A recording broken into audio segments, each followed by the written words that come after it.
What is the value of culture? This is a truly daunting question, one of those perennial questions. The arts are most primitive modes of self-expression, if you like. It's just something we cannot ignore.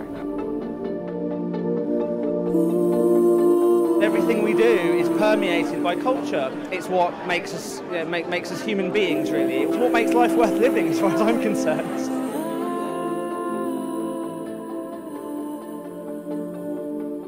What we're trying to achieve is something that we think will be new and striking.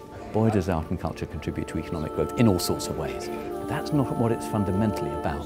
What we want to do is to find out what the arts and culture really does contribute to individuals and to society in this country. Museums, film, new media, design, heritage, the way that culture enlarges experience, the way that culture gives one an appreciation of others. I think the time really is right for a new look at how and why arts and cultural engagement matter. Everybody knows how good the UK creative economy is, but nobody at the moment has a good way of recognising that value. How do we find ways of articulating the value of culture in such a way that it's evidence-based, in such a way that it produces dramatic case histories, in such a way that it demonstrates to all comers that we really have something very, very, very special indeed here. Culture adds meaning to people's lives, and I think it helps them to make sense of their lives.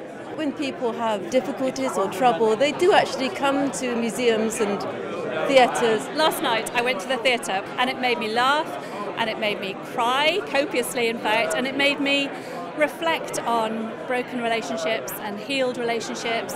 Now I don't know how we would measure that. You'd have to kind of catch my teardrops and bottle them on the way out, but sometimes we need stories to be told to us in order to release things that can tell us about who we really are. Culture is embedded in economic growth, and actually if you add it all up, it's growing as fast as the pharma industry or engineering. Having taught art history for many, many years, I'm absolutely clear in my own mind that it transforms people's experience. It opens up doors that they previously thought were closed, and they become different people as a consequence. The problem at the moment is that we don't know exactly what the value is, and the good thing about this project is that it's going to give us some more precise answers in that area. One very good example is the opening ceremony of the Olympic Games, in which the issue of what it means to be British, with all its complexity and diversity, was presented through art and provoked conversations for days, weeks to come. For the first call, we want to say to the research community, the cultural sector, you tell us what you'd like to do research on, what you think is important, and we will then put out a second funding call, offering some more money for research, in which we'll direct people more toward the gaps that we need to fill. The aim is to build the research base, to have lots of workshops and discussions to actually get people engaged and thinking about these issues.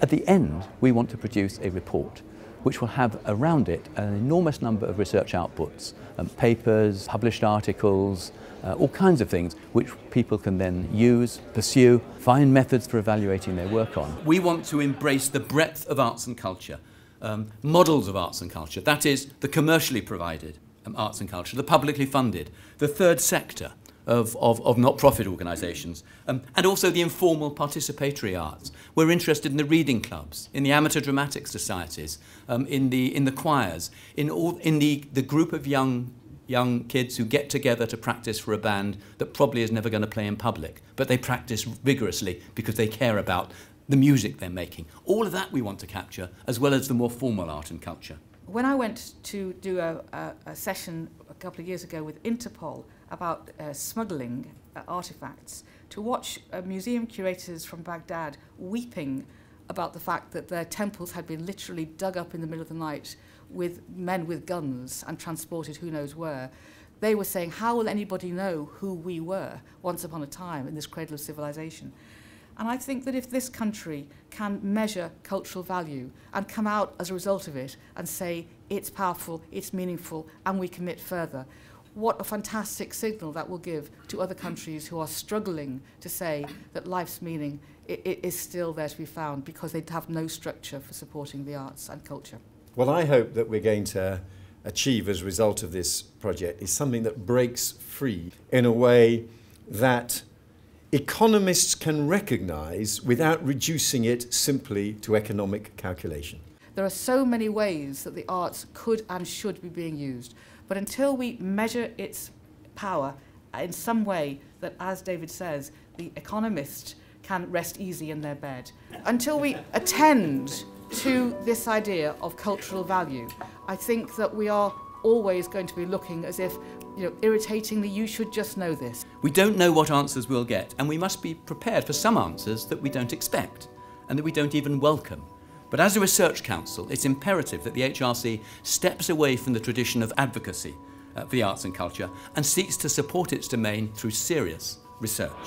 I'm hoping that this will help us understand that actually the arts and culture reach across every area of human existence. Culture is increasingly a powerful part of our economy. It enhances the quality of our lives, the nature of our well-being, our relations with each other, and the way in which we relate to people across the planet. And this is a really good moment to try and get some way of recognising it, and so I'm delighted that we're beginning. What I'd like is that in 2 or 3 years' time, when this project is over and we've finished our work, in this country we can talk in a more grown-up way about why arts and culture matters. That's what I'd like to do.